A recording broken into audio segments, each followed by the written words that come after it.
Hi, my name's Will, and welcome to the Distorted Transmission for today. I'm talking to two blokes from a band called SHE, or She, from Wellington. How are you? We're good. We're good. There was a little bit of confusion about the band's name. You mentioned it can be SHE or She, so could you explain the reason for that?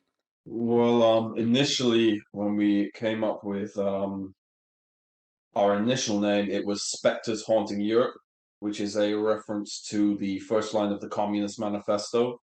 But then one of us, can't remember who it was, oh yeah, they realized that when you reduce it to an acronym, it becomes SHE, like she, like a woman. So we thought, oh, that's cool.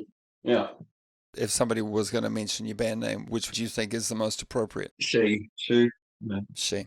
I guess it doesn't really matter that much, but like she takes less time to say than Spectres Haunting Europe. I guess so. And life is very short, man. If you could imagine two strangers kind of meeting and one of them says, "Have you ever heard of that band SHE?" And they'd be like, "No." So I guess it's a good thing to sort out. First off the bat is intros. So if you guys can introduce yourselves, the things you do in the band, other members, and what they do in the band, etc., that'd be great. My name's Jim. I'm the lead singer and I play guitar.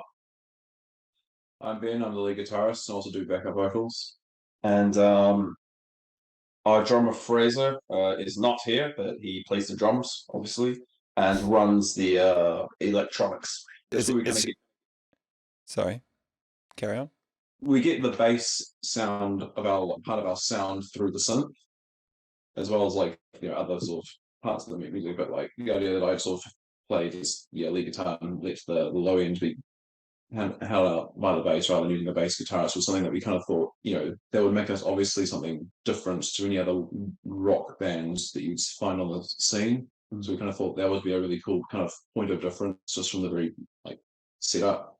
Also, bass players are the scourge of the earth, so we'd like to avoid them at all costs. Yeah, some of my best friends are bass players. I rest my case. Band history. I sort of had a look on Facebook. You're a relatively new band, so maybe you can just sort of tell me when you formed, how you formed, that kind of thing. Three of us, we were in a band called the Vermilion Poets for a long time. And then we got to a point where the other two members, we were a five-piece, didn't really want to play music anymore, but we did. So we decided to basically form a new band, and that was around 2020. Well, yeah, the three of us are just so kind of used to playing together as a unit, coming up with basically new songs, which is what we kind of did from scratch. Like these four songs we recorded, and they're going to eventually release a single. Like the first songs we actually wrote for the band. This is like the second song I think we brought after a song we had at demo. It's the first song that you and me wrote together. Yeah. So yeah. The sort of main reason why you contacted me and sort of requested an interview, I suppose, was because you've got a single that's coming out called "Everything Was in Black and White." Yes. So maybe you could tell me about the song itself and how you recorded it, all that sort of stuff.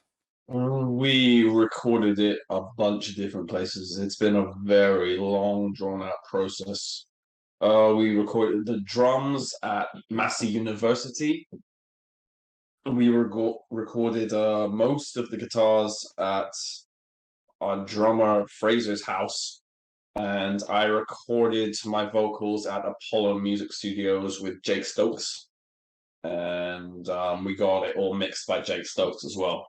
I remember recording the guitar bits. I kind of made a mistake because I haven't had that much experience being a studio guitarist, and I kind of made the mistake of using the same kind of live effects setup and amp sounds as I was doing the live version in the studio, and would sound and a lot of the guitar tracks when we first recorded Massey, sorry, a lot of the guitar tracks sounded quite bad in terms of the frequencies and whatnot. So I had to kind of redo a lot of them with Fraser and his recording software in his sort of home studio. That was kind of a cool learning experience, and I figure I know how to capture nice guitar sound in the studio a lot better now because of his knowledge and stuff of mixing. Yeah. It was really actually interesting how we wrote it, actually, because both of us wrote completely independent songs that were somehow by accident same key, same tempo, same kind of vibe. Yeah. And when we both brought them to rehearsal, I just went, hey, why don't I just take my part and put it on top of yours, and that's how the song got made. Yeah. All right, and you've got a music video coming out for it as well, yes? When's that planned? 21st, I believe. It's due out 3 days before. So yeah, 21st. And we shot that in an op shop in Miramar in Wellington, where I used to work. And it was shot by Jet Photography. Shout out to him. Yeah.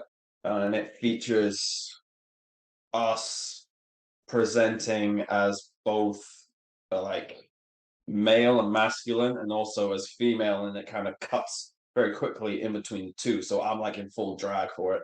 Yeah. For at least some of it anyway. And it's for us, it's trying to represent what we see as the kind of fluidity of gender. Yeah. And yeah, and it's Yeah, because like I mean I'm gender non-binary. I can go by any pronouns, and and what kind of drew me to wanting to do like explore gender non-conformity in music was because it was like, you know, when I used to didn't know what I was really and felt so cosmically not normal. Sort of the ways in which popular music could sort of represent, you know, make people who do deviate from traditional gender expression could be so like, you know, influential and popular, like, you know, Prince. Or have yeah, you know, it's always been a big part of like my musical identity and also my personal identity. And I like, yeah, that's another big thing why I wanted to be called she, is that I can. That's also what that represents. Yeah, especially as like on a band of 3 people who are mostly like male presenting, having like a name like she kind of just makes everything a bit more blurry. Like, because I feel like, wow, yeah, I had makeup in both my mask and femme sort of areas because I feel it's a bit of like an I like off the video. It's like an artifice to how I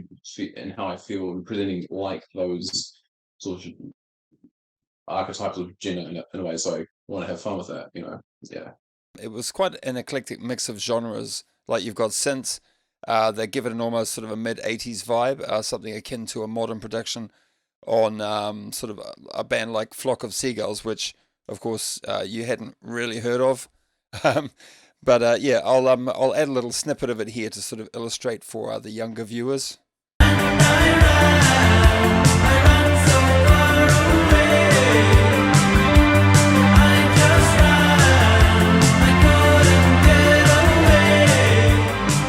Where did you get that kind of mix of styles from? What was the idea behind that? Well, I guess we are kind of even though we haven't heard of that band, we are kind of influenced by a lot of kind of 80s post-punk type stuff. Like I'm a huge Joy Division fan.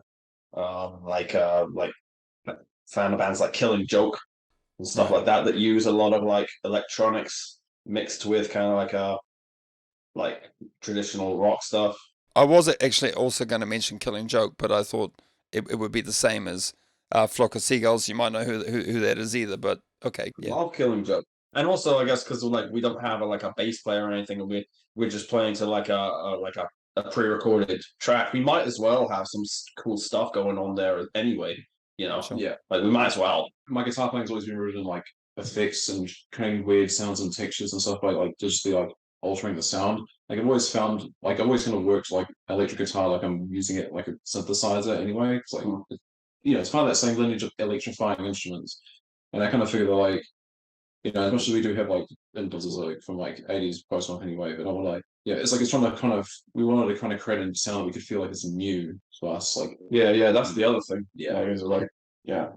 And I think it was just like, you know, I almost like hesitant to talk about too much like retro emphasis because we don't want to like sound like something that's is already like a traditional like something that's already in the kind of traditional bands that do like a post punk or, you know, wave sound and whatnot. But I think a lot of other stuff that we've done, you know, shows those other aspects. You've got a show on the 24th, so let's talk about that before we run out of time. Yeah, so it's going to be us at the Newtown Social Club in Newtown, Wellington. Doors are open at 8 p.m. It's a free show. And we've got our good friends Dream State Empire that I think you know. Mm-hmm. Dave and the Dirty Humans. So they're like a real heavy, almost kind of like sludge metal type band. Yeah.